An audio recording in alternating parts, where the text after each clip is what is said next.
Kaixo eta ongitorriak saio berri batera, gaur abenduak 16, astelena bi elkarrizketa berriekin gatoz. Alde batetik, Katalin Barberekin egongo gara, Nafarroako nekazal produkzio ekologikoaren kontseiluko komunikazio arduraduna dena. Kontseiluak eguberri hauetarako kanpaina ekologiko bat luzatu du eta Katalin honen berri ematera dator. Eta beste alde batetik, Josune Aznarezekin egongo gara, filologoa dena. Josunek Erronkariko euskeran Ele-Nioak izeneko liburua plazaratu du eta honen berri ematera dator. Baina hauekin hasi baino lehen goazen gure betiko edukiarekin.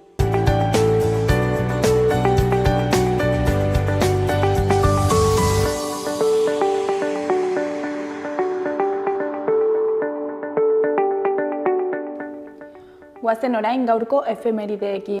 Gaurko egun batean, 1871an, Luis Michael iraultzaile eta Parisko komunako kidea epaitu zuten Parisen.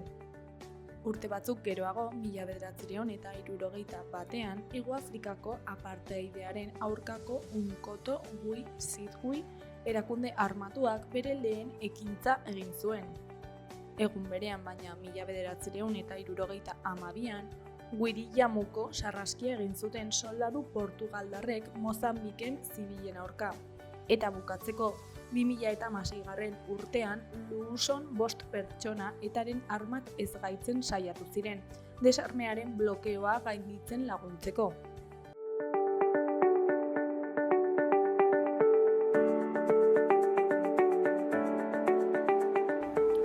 Errepasatu dezagun aste honetarako agenda. Asteazkenean, Arrosadiako irakurle taldean, Lidia Txukovskaiaren Sofia Petrovna lana izango dute aztergai. Sofia Petrovnak mediku ospetsu baten alargunak, mekanografo gisa lan egiten du Leningradoko argitaletxe garrantzitsuenetako batean. Badirudi bizitzak eta estatuak irribarre egiten diotela. Estutasun etengabeak gorabehera. Haizegoa euskara taldeak antolatu du jarduera eta Arrosadiako liburutegi publikoan arratsaldeko 6:00 abiatuko da.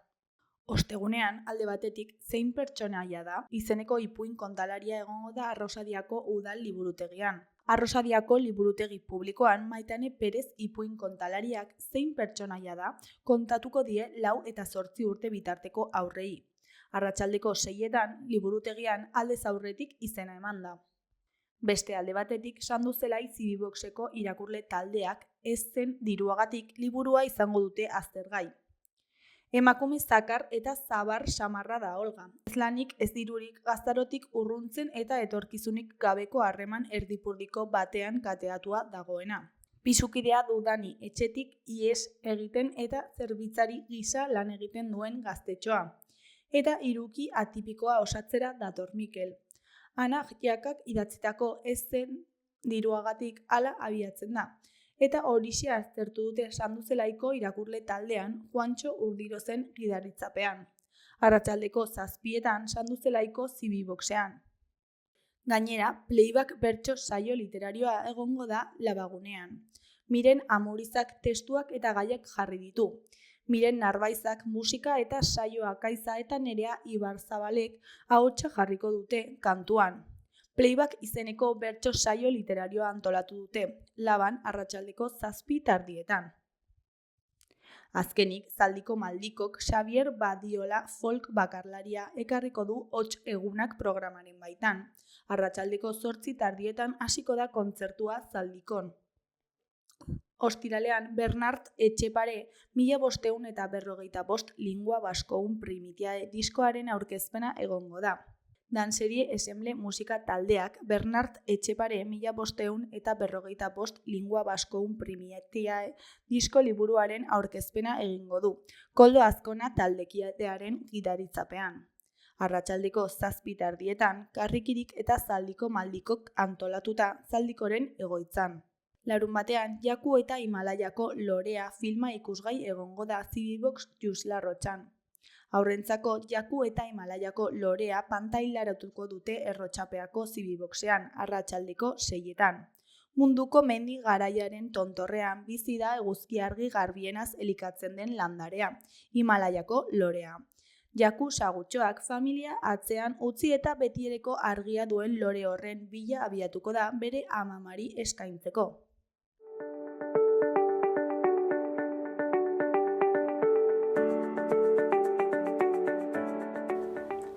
Ikus dezagun gaurko egunkarien azalek zer dioten.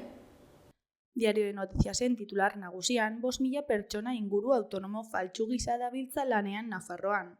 Profesional eta langile autonomoen batasunak zifra kezkagarri hori kalkulatu du. Profesional eta langile autonomoen batasunak zifra kezkagarri hori kalkulatu du. Praktika txarrak detektatzen du banaketan, hezkuntzan, osasunean edo jarduera profesionaletan. Argazki nagusian, eskiatzaileek asteburu honetan estreinatu ahal izan zuten denboraldia Belaguan eta Abodin. Egoera onean zeuden pistakin, mata eta agako irudian ikusten den bezala. Titularrean denboraldia hasi da. Larra Belagua eta Irati Abodi pistak elur askorekin irekitzen dira. Erdiko Berrian auzitegiek Pedro Sánchezen erresistentzia salatu dute. Nafarroako hipoteken 20% dute hipoteka maileguen erreferentzia indizea. Hori koloreko berrietan, alde batetik, domina hirukoitza txapelketaren itxieran. Beste alde batetik, Gabonetako azoka ikusgai dago Gazteluko plazan. Diario de Navarraren titular nagusian, Nafarroako hotelek ez dute onartu bidaiari ezarri berrien erregistroa. Eskatzen diren datuetako batzuk intromisio bat direla uste dute. Foru zubiek agerian utzi ditu sistemaren arazoak. Argazki nagusian, eskiatzaileak mata dela agako ibilbidean, Larra Belaguan. Titularrean iritsi da denboraldi zuria. Larra Belagua eta Irati Abodi eski zentro nordiko ez gozatzen ari dira zaleak. Eskuineko Berrian, Aioko bizilagunak segurtasun ezaren aurka mobilizatu dira. Goiko Berrietan, batetik Javier Etxenike zuzendari Nafarra hilda. Bestetik pentsio plana berreskuratzeko atzera kontua. Jarraian, Alaia eta lagunak dominarik gabe geratu dira lehenengo mailan. Gararen titular nagusian, Euskal Osasuna Europar Batasunean baino gutxiago finantzatuta. Europar Batasun osoan, Eusatenen datuen arabera, osasun gastu arruntaren 81% diru kutxa publikoetatik dator, eta zifra hori 69,8% jaisten da Araban, Bizkaian eta Gipuzkoan. Argazki nagusian, Alabes aldetik norgehiagokaren une bat dugu. Titularrean, Mendizorrotzak puntuak banatu ditu derbi bizi batean. Alabesek eta aldetikek bana berdindu zuten Mendizorrotzan jokatutako derbian. Erdiko Berrietan, goikoan, ziurgabetasunak jarraitzen du Sirian, Al-Assad gabe astebete igaro ostean. Behekoan, Alemaniako ekonomiak atzealdian jarraituko duela aurreikusi du Bundesbankek. Goiko Berrian, Txintxurretaren erreportaia dugu. Harold Gold funtsesko figura Luzon. Beheko Berrian, Alaia Martin bertsolariaren hitzetan, saiatzen naiz autoepairik ez egiten, eroso ari nintzen. Euskal Herria Irratiaren titular nagusian, bihar eta etzi banatuko dituzte udal egutegiak Iruñean. 20.000 ale banatuko dituzte denera. Iruñeko udaletxean bertan jaso ahal izanen dira eta baita auzoetako zibiboxetan ere. Eskuineko Berrietan, goikoan, gaur eginen da Iruñeko hiriaren egoeraren eztabaida. Gobernu taldean aldaketa izan zenetik urtebetera heldu da eztabaida politikoa. Sarasate erorien monumentua edo eta Belosoko proiektuak izanen dira eztabaidaren erdigunean. Behekoan, berriz, hutsean, osasunak hutsean berdindu zuen Espainolen aurka, larunbat eguerdian Bartzelonan jokatutako partiduan. Berdinketa horren ondotik gorritxoak 8. dira sailkapenean, Europako postuetatik puntu batera eta jeitsieratik 11.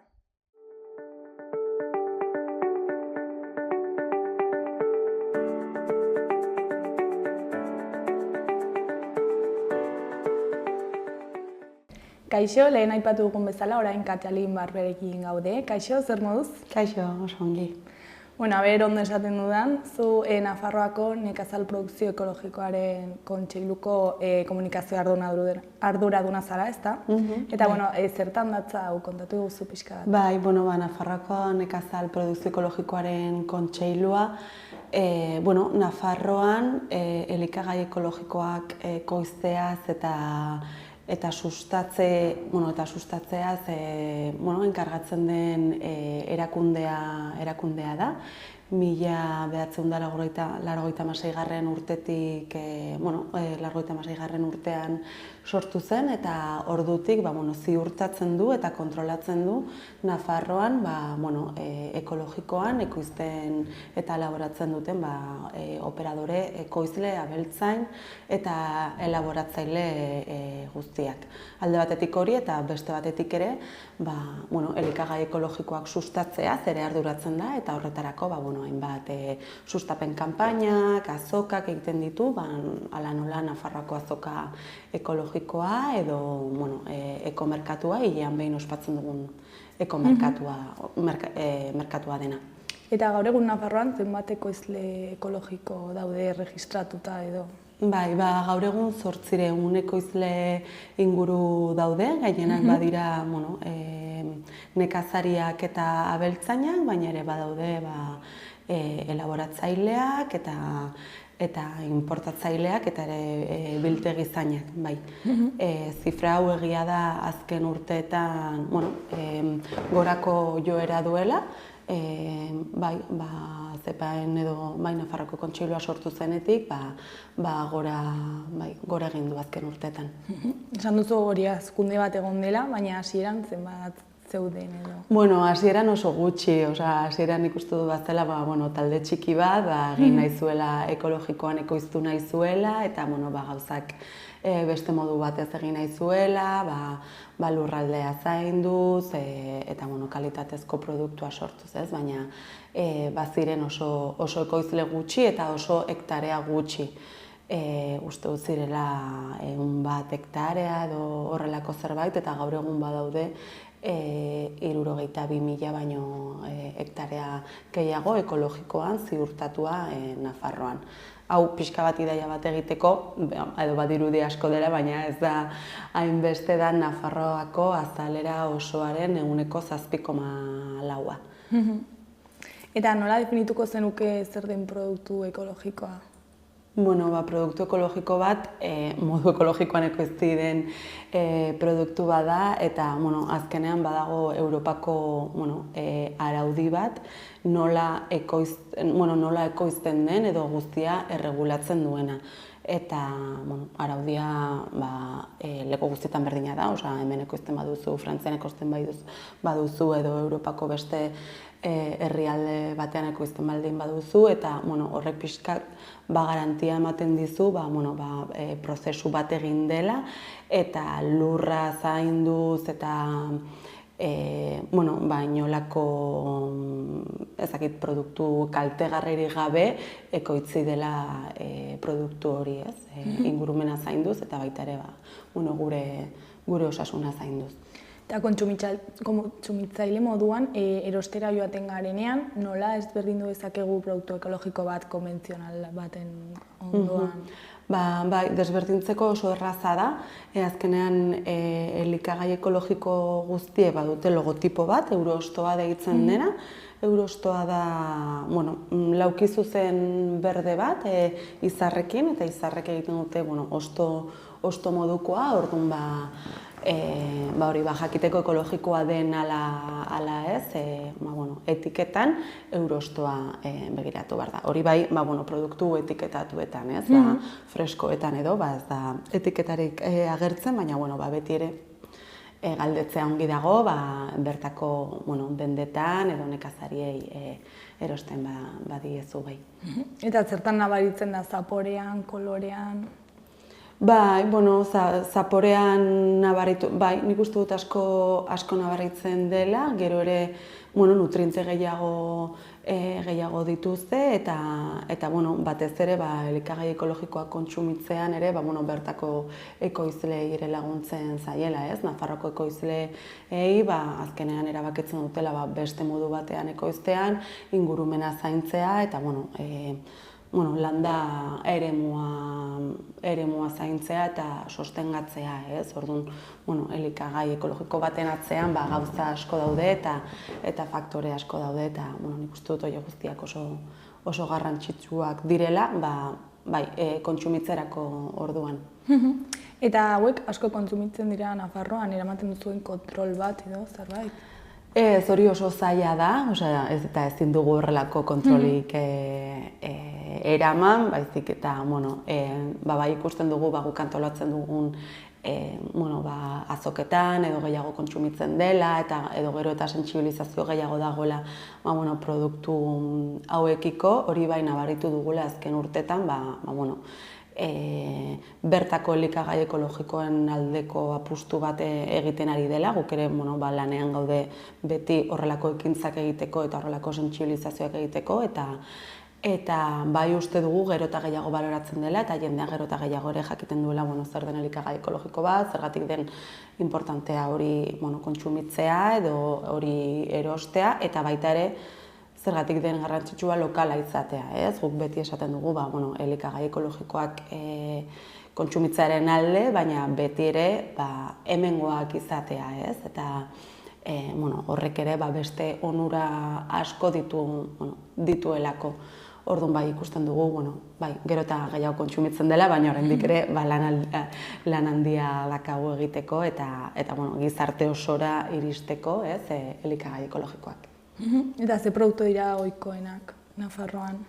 Bueno, egia esan Nafarroan badugu, zortea dugu, ze azkenean, aniztasun handia daukagu eta baita ere lurralde aniztasuna eta horrek azkenean eragiten du, eraskotako kultiboak egotea, ez? Eta, alde batetik agian, elikagai freskoak edo barazkiak izango litzateke, agian, ez dakit ezagunena, baina hori alde batetik, ez? Edo herri beran dakagun aberastasun handi hori batez ere, baina baita ere baditugu haragia, gazta, olio asko ere badago, olio ekologikoa, ardo ekologiko ere asko badago, eta gero beste esan dudana ogia, marmeladak, eta beste edari mota batzuk. Eta orain egu berriak datorrela, ze produktu dira ohikoenak, ezakit mahaian jartzeko edo? Bueno, lehen esan dudan bezala nik uste dut alde batetik barazkia, baina baita ere, haragia, haragi aldean ere badugu ere abeltzain asko, hemengo ganadua dutenak eta nik uste dut ere beti Gabonetako kanpaina haientzat dela oso importantea eta bestaldetik nik ere esango nuke ardoa eta gozogintzan ere badaude. Eta oparitzeko moduan ere igual ardoa izango litzateke? Bai, ardoa izan daiteke, edo olio botila bat, olioa ere badago eta oso ona eta kalitate handikoa, eta ere gaztak ere, esango nuke badela oso sektore garrantzitsua eta oso ezaguna eta baloratzen dena ere. Eta nola eragiten dute produktu hauek turismo gastronomikoan, hemen Nafarroan? Bueno, nik uste dut gero eta jendeak ere, edo Nafarroara etortzen den jendeak, gero eta apustu gehiago egiten duela produktu hauen alde, eta nik uste dut eragiten dutela gainera hauetako ekoizle askok edo ekoizle ekologikoek ere egiten badituzte bisita gidatuak, haien finketan edo instalazioetan, azkenean ezagutzeko zuzenean nola elaboratzen duten, nola ekoizten duten, eta hori nire ustez ere turismo aldetik oso esperientzia polita izan daiteke, bertatik bertara herri batera joatea eta ikustea nola nola elaboratzen duten gazta, adibidez, eta gero, bueno, gazta hori dastatzea eta eramatea zuk bueltan, ez? Zure oporretatik edo dena delakoa, bueno, eta ez bakarrik turistentzat, baizik eta Nafarroako jendearentzat, ez? Iruditzen zait oso interesgarria. Eta zuek kontseilutik orain luzatu duzue kanpaina bat, ezta, Gabonetako kanpaina, kontatu ezakizu honen inguruan?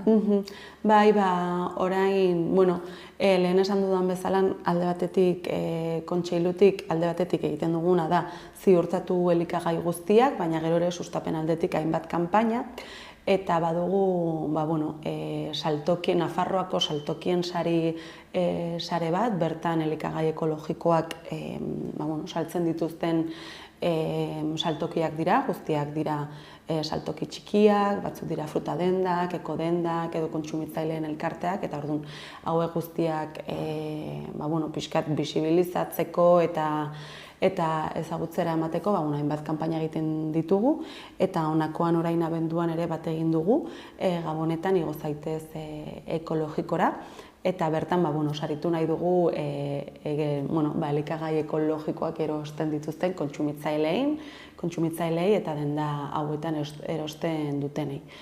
Eta horretarako egin ditugu hainbat txartel modukoak, boletoak, eta bertan saltoki horietan, 18 saltoki dira, elikagai ekologikoak erostean hartu dezakezu boleto bat, eta horretan hainbat sari daude, kanjeatzeko dirua, edo komertzio horretan bertan elikagai ekologiko gehiago erosteko, edo bestela oihalezko poltsak ditugula, kamisetak, edo beste promozio aldetik egiten ditugun materialak. Eta zer saltokik parte hartzen dute honetan? Denera 18 saltokik parte hartzen dute, gehienak Iruñan daude, baina baita ere beste Nafarroako beste herri batzuetan, eta guztiak ikusteko ikusi dezakezue gure webgunean, navarraekologika.org webgunean, eta hor daude bertan dauden saltoki guztiak. Eta noiz jarriko da martxan kanpaina eta noiz arte luzatuko da?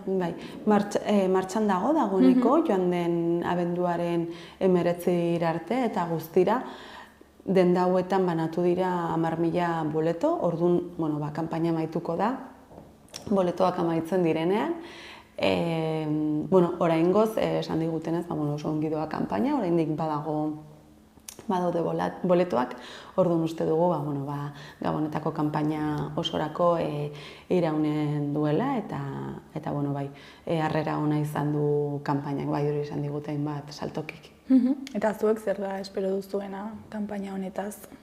Azkenean gure helburua da beti ere elikagai ekologikoen kontsumoa sustatzea, ez? Orduan, eta alde batetik ere guretzat ere saltokiak oso garrantzitsuak dira, gure ekoizleentzat, merkaturatze bide labur bat delako, ez? Azkenean haien ekoizpena, haiek egiten dutena, saltzeko modu bat.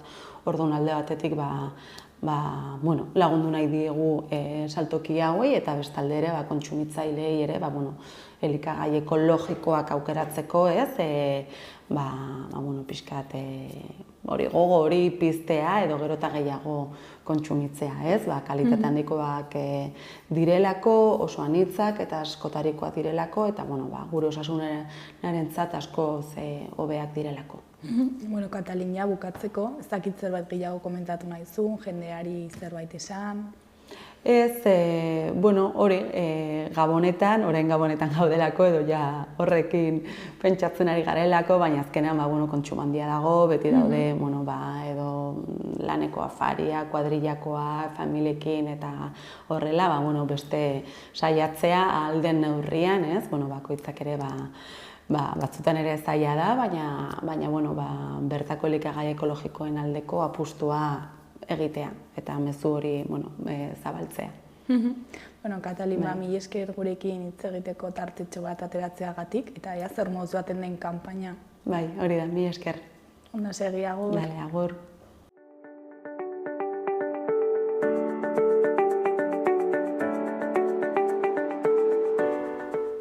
Gaurko eta biharko eguraldia ikusiko dugu.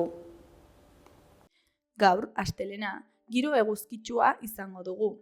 Egunsentian hotz egingo du eta Araba eta Nafarroako leku askotan zeropeko balioak neurtuko dira. Eta behe-lainoa ere sortuko da hainbat bailaretan. Dena den, orokorrean, goizean goizetik zerua oskarbi egongo da eta giro eguzkitsua izango dugu. Arratsaldetik aurrera goi-hodei batzuekin.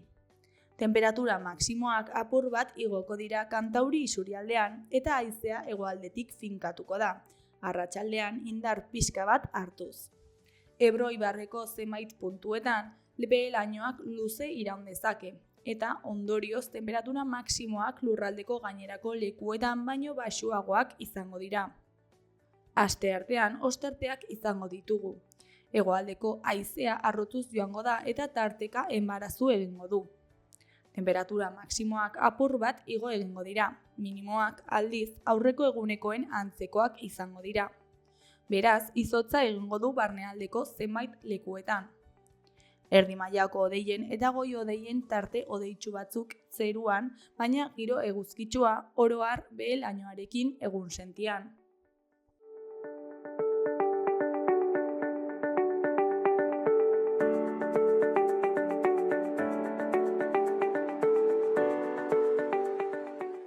Kaixo, lehen aipatu dugun bezala, orain Josune Aznarezekin gaude, filologoa dena. Kaixo, zer moduz? Kaixo, egunon, ongi, hemen prest. Oso ongi, primeran. Bueno, Eleinoak liburua plazaratu berri duzu, ez da? Bai. Eta, bueno, azalduzu pixkat zer den Eleinoak. Bai.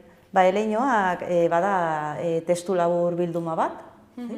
Sakabanatuta zeuden lan ezberdinetan, artikuluetan eta liburu batzutan. Eta, bueno, ni beti biltzen naizenez, erronkariari buruzko bibliografia eta argitaratu den guztia arakatzen, ikusi nuen azken hiztunek eman zituztela olako ipuin humorezkoak edo, bueno, aspaldiko gertakizunak ahozkoan, ikertzaileek biltu zituzten grabazio horietan, eta iruditu zitzaidan garrantzitsua izango litzatekeela denak edizio bakar batean biltzea. Osa, 23 testu labur ditu, ezta? Erronkariko euskeran, eta zergatik erronkariko euskeran?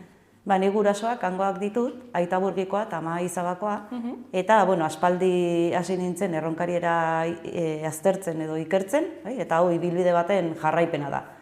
2018an egin genuen talde lanean, Erronkari Barko Etxe izenen liburua, eta gero nik horren harira egin nuen Erronkari Barko Etxe izen euskaldunei buruzko artikulu bat. Gero 2020an Euskararen Eleak liburu argitaratu nuen, eta liburu horretan bildu nituen gaztelanian txertatuta dauden euskarazko hitzen arrastoak edo ondarrak, ez? Hor eguneroko bizitzan gaztelanian, ze erronkariera galdu zen, mantentzen diren euskarazko hitzak. Gero atera nituen pertsona izenei buruzko artikulutxo batzuk, ea jende animatzen den seme-alabei erronkarierazko izenak jartzen. 2022an oinarrizko hiztegia egin nuen, eta hor biltzen nituen egunerokoan txertatzeko hitz batzuk, oinarrizko batzuk, erronkarieraz, zaritzuraz eta ezkeraz. Iruditzen zaidalako euskalki horiek berreskuratu nahi baditugu, errazagoa dela hitzak txertatzen hastea, gramatikarekin edo aditzekin hastea baino. Eta hau, azkenekoa edo hurrengo pausoa izango litzateke, badela erronkariera irakurtzea, istorio erraz eta arin batzuen bitartez, eta horrela jarraitzea berreskuratze prozesu horrekin. Esan duzunagatik, ulertzen dut galdua dagoela erronkariera, ez da? Bai, galdu zen, bai. Noiz hil zen azkeneko hiztuna edo? Azkeneko hiztuna 1981an hil zen. Fidela Bernat, uztarroztarra izan zen. Eta, mende osoko galera izan zen, Mariano Mendigatxa, Bidankozeko azkenekoa, 1918an hil zen. Burgin ez dugu daturik, ze Bonapartek bere mapa egin zuenean, 1873an, Burgin nahiko kolore argi batez agertzen da, eta horrek esan nahi du galtzen hasia zegoela dagoeneko. Eta azken hiztunen berririk ez dugu Burgin. Eta gero, prozesua izan zen, 20. mendean zehar, 1981an azkenekoa, Fidela Bernat hil zen arte. Eta zuk, suposatzen dut ez duzula ezagutu, baina igual zure gurasoek ezagutu dute? Nire gurasoek aitak ez, Burgikoa delako, eta amak agian zeo zer entzun zuen bere aiton amonek, bai bazekiten, Izabakoek, baina ez zuten ere bizi, zekra beraiei ez zieten transmititu, eta orduan hiztunak bazeuden, baina, frankismoaren debekoarekin, jazarpen horrekin, igual ez zen oso ohikoa jendea euskaraz entzutea. Eta aspaldikoa izan da, nola dokumentatu zara erronkarieraz idazteko liburua? Egia esan badago bibliografia eta dokumentazio pila bat. Oso ezberdina zenez, ikertzaileak liuratuta gelditu ziren azken hiztunen mintzatzeko modu horrekin, eta orduan asko izan ziren, ara joan zirenak azken hiztun horien ezaugarriak biltzera eta azken hiztun horiek grabatzera, eta orduan badugu dokumentazio asko. Aitor Aranak orain, urte hasieran argitaratu zuen Erronkariera hiztegia, bera aritzen da batez ere Nafarroan, orain Araban hasiko dela esan zuen, baina Nafarroan galduta dauden euskalkiak aztertzen, eta momentuz potoloena Erronkarierari buruzkoa da eta 11.000 sarrera ditu. Orduan, pentsa, dokumentazioa badago asko, zorionez. Eta 23 testu hauek zer kontatzen digute? Bakoitzak bere kontua da, edo ez dakite erlazioa dute haien artean? Asko dira humorezkoak, baina beraien artean ez dute zer ikusi. Dira, aspaldiko pasaizoak, edo kontakizunak, eta, amankomunean dutena, Erronkariera da. Eta gero, nahiko arinak dira, eta, igual gaur egun iruditu altzaizkigu, pixkat sinpleak edo, garai hartan kontatzen ziren istorioak ziren, eta, niri alde hori ere gustatzen zait, ahozko ondare hori. Ordan, naiz eta gaur egun igual galdu duten, orain ezagit baditugu estimulu gehiago edo istorio gehiago edo ezagutzen dugu gauza gehiago, baina, politak dira xumeak, baina politak. Eta ipuin honen edo liburu honen helburu orokorra zein da? Edo zergatik animatu zara egitera? Erronkarieraren berreskuratze prozesu horretan, interesgarria delako irakurri ahal izatea, istoriotxo simple edo erraz hauek, hartu beharrean ikertzaileek egindako grabazio bat, eta orduan horagertzen dira, aditzak, onerakoak dira nor sisteman edo gramatikan, ezaugarri hauek, irakurriz gero, azkenean nik uste dut errazagoa dela Erronkariera barneratzea edo nolakoa zen ikustea, eta gero ahozko ondare hori biltzeagatik ere egin dut. Modu harin batean egiteagatik, ez? Hori da, eta istoriotxoak ikasketa edo ulermen prozesu hori errazteagatik jarri ditut ere Euskara Batuan eta gaztelaniaz. Orduan badatori istoriotxoa lehenengo Erronkarieraz, pixkat handiago, eta gero bere itzulpena edo Batuan eta gaztelaniaz. Eta oso ezberdina da euskera? Aldatzen da, Badidez, jotaz hasten diren hitzak, joan, jan, jakin, denak isaz hasten dira. Gero sinkopa asko ditu, ikustera, ekustra, zu zara, zuztra, holako sinkopa asko, batzutan bokal batzuk galtzen dira, hasieran, badu, eta egitura berezi batzuk ere bai. Osea, ez baldin legoke hor itzulpena edo Euskara Batuko zera ez zen ulertuko? Ulertu agian azkenean euskara da, ez? Baina, beharko litzatekeela denbora gehiago eta igual aztertu, ze ezaugarri diren edo, mantsoago hartu, ez? Edo polikiago, baina, nik gomendatzen dut Erronkariera saiatzea, eta gero, beti dugu hor Batuaren bertsioa edo, konparatzeko, ez? Eta euskara ez dakitenek, gaztelaniakoa irakur dezakete, eta gero, Euskara Batura jo, euskara ikasi nahi badute, eta hurrengo pausoa, Erronkariera. Eta ipuin bakoitzak ere badu bere helburu txikia edo? Ez, dena da proiektu berdinaren barruan dago dena. Eta, hor ekarri duzu liburua, erakutsi. Eta portada bitxia da, ez? Zute bat eta bokadillo modukoak erretzen, zer esan nahi du horrek?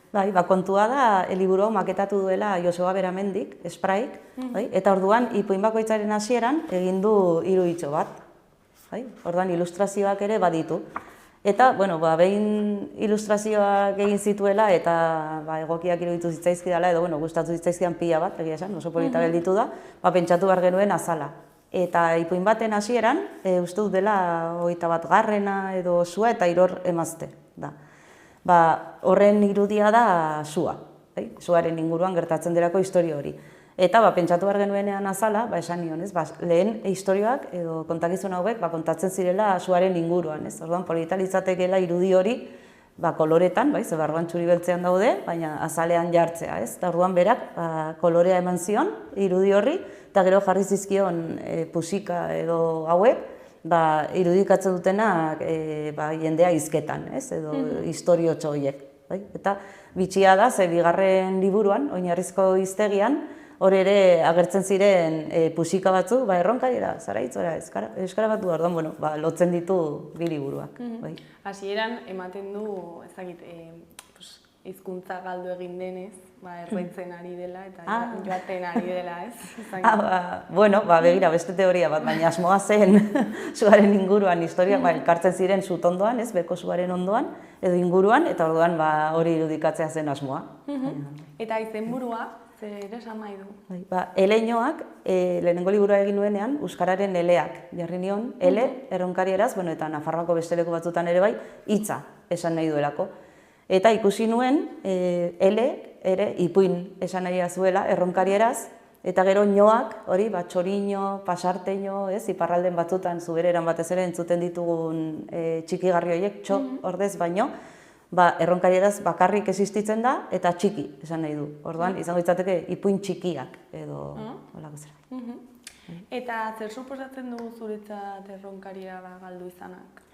Pena ikaragarria, pena handia, baina horrela gertatu zen, eta orain saiatuko gara alden neurrian berreskuratzen, edo, ez da erraza, baina poliki-poliki, baina pena ikaragarria, ze azkenean hizkerak edo hizkuntzak islatzen du mundua ikusteko modu bat, eta komunikatzeko modu bat, eta pena da, galdu genuelako edo galdu zutelako modu hori, baina egia da, euskaren eleak egin nuenean, gaztelanian txertatuta dauden hitzak, euskarazko hitzak, asko direla, orduan ez dutela aurkitu, edo gaztelaniak ez die eman, gauza batzuk adierazteko ez dakit gaitasun hori, eta euskarazko hitzak mantendu dira, kasu horretan. Eta badagoen dokumentazioarekin aukera dago erabatean berreskuratzeko? Aitor Aranak esaten zuen, asko dagoenez, posible dela, baina eskatzen du lan handia eta txipa aldatzea, eta eskerrik asko esan beharrean, eskerrik anitz esatea. Ez horregatik ez da zeren, torri ordez, xin, joan ordez, soan, baina, posible da. Baina, aditzak aldatzen dira, oraindik gehiago, baina, Eta nola, gizartean edo herrietan nola sartzen da orain berriro euskera, hori ez dakit eskoletan? Eskoletan ari dira, hiztegien bitartez, hizkuntza paisaian adibidez, edo lantzen dituzte gaiak ere klaseetan, eta gero badago Portuetako Euskalkien Foroa, 2021an sortu zena, hartze ditu Pirineoetako eremu guztiak, edo ibar guztiak, eta hortik ere afix batzuk sortzen dituzte, nola esan behar diren gauzak, aezkeraz, zaraitzueraz, sibireraz, erronkarieraz, eta ideia da poliki-poliki horiek berpiztea, eta gure egunerokoan sartzea. Orduan badago mugimendu bat, orain bueltatu da Zaraitzu eta erronkariaren kasuan, bueltatu da euskara batua, lehen ez zegoen euskararik, azken hiztunak hil zirenetik, orduan, orain euskara berriz bueltatu denez geroz, orain ematen diogun gure eremuaren edo euskalkiaren kutsua. Eta momentuz nabaritzen da aldaketa txiki bat? Txiki bat, bai. Ferialen adibidez, eskatu zuten errotulazioa erronkarieraz jartzeko, ekia gaznategiak ere jarri ditu gauzak erronkarieraz, badago mugimendu bat. Zakit noiz kaleratu zenuen liburua, baina momentu horretatik ona, zer moduzko harrera jaso duzu? Zaroaren hasieran izan zen, eta ni pozik nago, orain hasi naiz egia esan aurkezpenekin eta lako kontuekin, baina harrera ona, nik uste polita iruditu zaio jendeari, eta, oraindik goiz da, baina, ni pozik. Eta zu, zer da liburuaz espero duzuna? Nik, besterik gabe, ni gozatzen dut erronkariera aztertzen eta ikertzen, eta, hau argitaratu ikustea, niretzat plazerra da, eta ohorea, orain zabaldadila, eta ea jendea, hasten den erronkariera erabiltzen, edo behintzat erronkarierara hurbiltzen, eta lortzen dugun helburua, ez? Pixka bat berpiztea edo kutsu hori gure euskarari ematea. Eta orain kaleratu duzula, ze plan dituzu liburuarekin, aurkezpenak egiko dituzu? Hurrengoa, eta nik uste dut momentu azkena, ez dut beste zer, abenduaren 19an Katakraken izango da aurkezpena, eta egingo dugu Elebitan, ez genekin oso ongi nola egin, eta euskaraz izanen da, baina jarriko dut PowerPoint bat gaztelaniaz ere bai, norbaitek euskaraz ez badaki eta interesa badu, hurbil dadin ere bai. Jendea animatzen den, ez dago kaldera gehiagorik, ez dakit zerbait gehiago komentatu nahi duzu, jendeari zerbait esan. Ez, hori polita dela eta biltzen duela Erronkari Barko ahozkondarea eta baita erronkariera ere, hizkera bitxia, aspaldi galdu zena, gero gainera ilustrazio ederroiek ditu, Laminarra argitaletxeak argitaratu du, eta oso polita gelditu da, eta animatu, irakurtzera eta oparitzera. Josune, mila esker gurekin hitz egiteko tartetxo bat ateratzeagatik, eta ea jendea animatzen den liburua irakurtzera eta aurkezpenera hurbiltzera. Eskerrik anitz, zuei. Agur. Agur.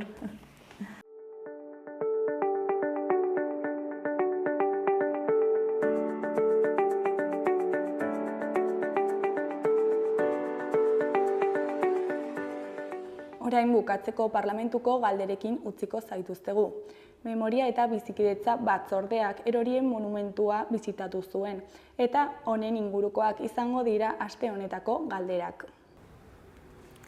Duela gutxi, parlamentuko batzorde bat erorien monumentura bizita egin zuen, niri justo ez zitzaidan tokatu, baina nire taldekideek joan ziren, eta han kupulan edo eraikin guzti oso horretan, nolabaiteko besumatu zen ez dagoela bat ere zainduta ez, eta hori aipatzen zuten nahiko esanguratsua bezala, baina kupula hor dago ez, 1942an eraikitako kupula hori, kupula frankista edo frankismoa goraipatzen duen kupula bat da, baina baita ere, kupularen barrualdean badaude Ramon Soltzen margo batzuk, eta margo hauek irudikatzen dute nola izan zen frankismoaren altxamendua eta nola sortu zen orduan nola baita esateko ez, hori izan zen barruan aurkitu zuten guztia, drama guztia.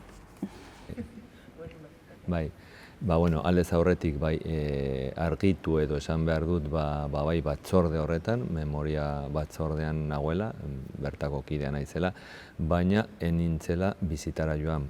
Justu egun berean, ordu berean, Atarrabian biziaren harresia inauguratzen zelako. Atarrabiako zinegotzia naiz eta bien artean erabaki behar nuen eta hain zuzen ere joan nintzen Atarrabiako inaugurazio horretara, zergatik hain zuzen ere ospatzen zelako inaugurazio hori gogoratzeko duela 98 urte Atarrabiako 16 gazte beraien etxeetatik indarraz atera ziren herripako hilterriraino eramateko eta bertako harresiaren aurrean erail zuten. Eta haiekin zerbait edo egin behar genuen bereziki gogoratzeko haien gorpuak aurkitu ez direlako, zorritzar ez direlako aurkitu barkatu, eta aspalditik halako zorra genuen haiekin eta zerbait egin behar guenen, eta hain ere udaldi honetan eraiki zen harresi hori gogoratzeko eta justu egun horretan inauguratzea egin zen.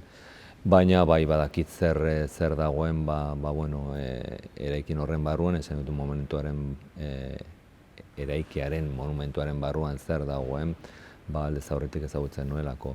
Hain zuen ere kupulan badaude Ramon Stoltzen margolariaren fresko batzuk, eta hain zuzen ere fresku horietan goraipatzen dira bereziki Frankoren edo mugimenduaren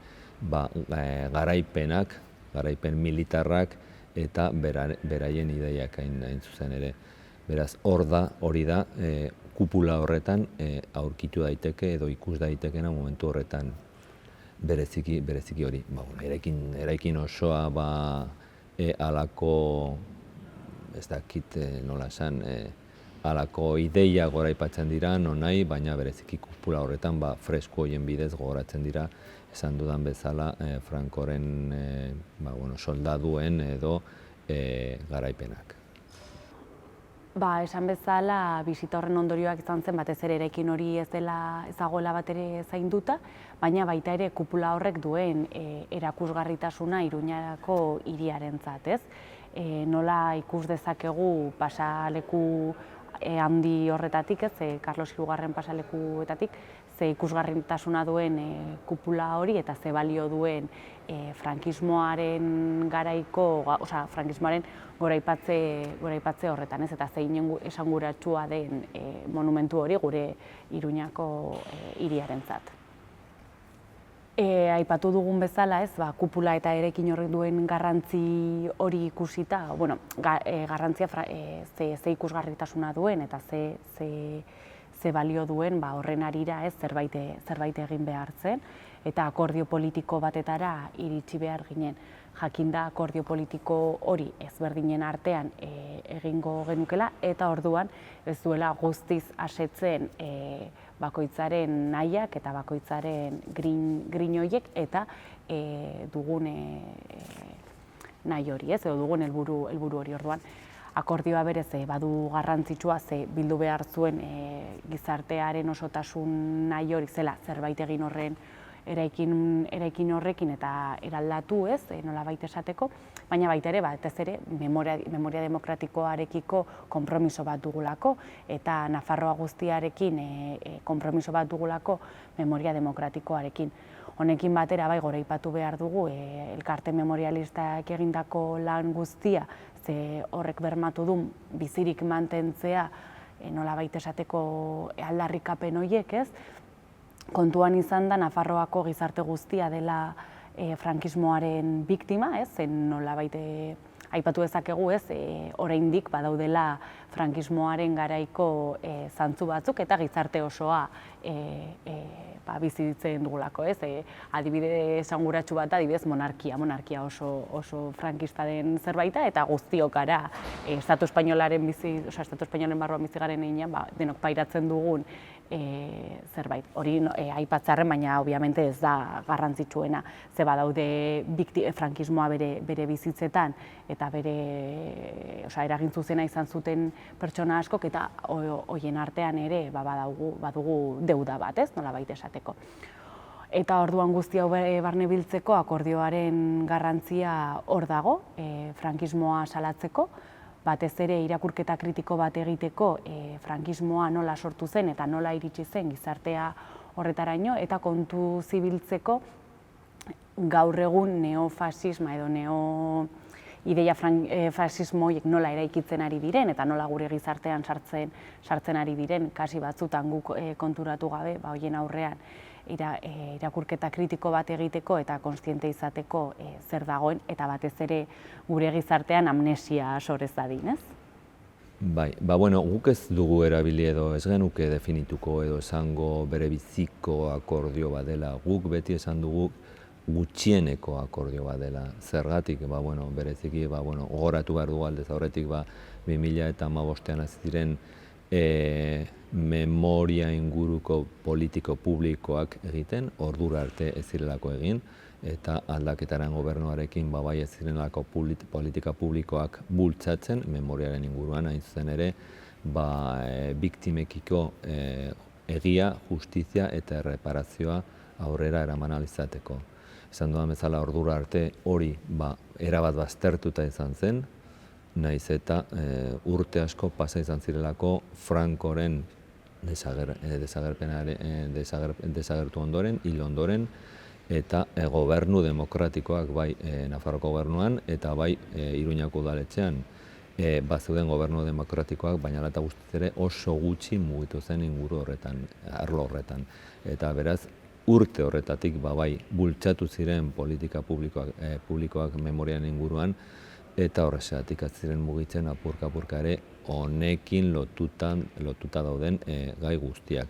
Bai aitortu behar dugu bereziki Iruñako udalari zegokion beraiena delako jabetza, eraikin horren jabetza, eta beraz bera berak mugitu behar zuen gai horren inguruan gauza guztiak, ezta. Gure aldetik, bai esango genuke, esan dudan bezala, gutxieneko akordio bat izan zela, bai, egin batean irekitzen duela adostasun sozial, nolabaiteko adostasun sozial eta politiko bat, eta aukera ematen digula, horren aurrean edo zerbait berria egin ahal izateko. Gure aldetik bereziki bi ekarpena egin genituen, alde batetik kupula, zen ere kupulari buruz egon gara hitz egiten, eta kupula hori hiriko edo zein tokitik ikus daiteken agian alderik ikusgarriena da, eraikinaren alderik ikusgarriena da, eta horrezgatik planteatu genuen egin batean desagerrarazi behar genuela hiri paisaiatik. Nola? Horretarako badaude arkitektoak, planteamendu ezberdinak egin ahal izateko, eta hori izan zen gure ekarpen bat, eta espero duguna izango da hori garatzea, ezta. Eta gero beste aldetik ere planteatu genuen ez zuela bikoiztu edo estopatu behar Nafarroako Memoriaren Institutuaren lana. Gogoratu behar du Rozalejoko Markesaren eraikinaren kokatuko dela institutuaren egoitza, moldaketak egiten ari dira une honetan, eta, esan dudan bezala, ez duela bikoiztu, ez da oztopatu behar hor egingo dena. Hitz egin zelako, bereziki, memoria historikoaren inguruan, zerbait egin behar zela, eraikiaren monumentu horretan, horren barruan, baina gure aldetik plantatu genuen ez zirela bikoiztu behar lanak, ez batean eta bestean. Aste honetan aurrekontuen emendakin partzialen eztabaida dugu, aste guztian zehar, oso aste luzea izango da guretzat, emendakin pila bat ditugu eztabaidatzeko. Atzo adibidez goizeko 9:00-etatik, gaueko 9:30 arte egon ginen horiek eztabaidatzen, eta orduan gu hori jarri nahi dugu aste honetan balioan. Euskal Herria Bilduk 4 milioi izan ditu horre eztabaidatzeko, eta gure helburua izan da, beti esaten dugun bezala, eskubideak zabaltzeko, zerbitzu publikoak mantentzeko, bermatzeko, eta gizarteari edo pertsoneak erdigunean jartzeko, eta horretan egon gara. Obviamente ez dira gure aurrekontuak, markoa ezarrita dago, gobernuak ezarri du markoa, eta guk norabide horretan aurrera egin dugu, ahal izan dugun heinean eta dugun kapazitatea probestuz, eta poliki-poliki aurrera goazelako. Oporkako txena artean txiki hauek, zubia esan dezakegu. Zubia pasa ondoren, hasi gara aurrekontuen emendakinekin, aste luzea eta gogorra izango da pilaketa handia delako, baina adostasun akordio bat dago, PSN Bildu, Geroa bai eta Kontigo zurekin horren inguruan, eta beraz guk plantatutako emendakin guztiak aurrera aterako dira, eta kontrakoa gertatuko da oposizioaren aldetik, oposizioaren emendakinekin. Beraz, aurrera jarraituko du prozesu horrekin, eta datorren asteko osteguneko osoko bilkuran, bai onartuko dira bai aurrekontuaren legea eta bai zergen inguruko erreformaren legea ere bai.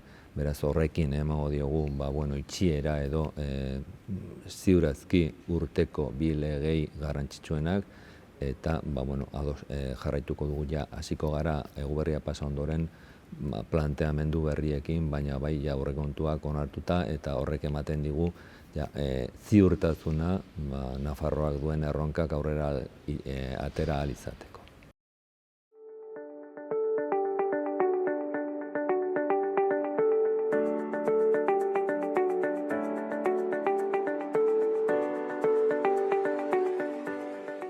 Gaurkoz hau izan da dena, bihar itzuliko gara eduki eta elkarrizketa berriekin. Mila esker zuen arretagatik. Egun oso ona pasa. Agur!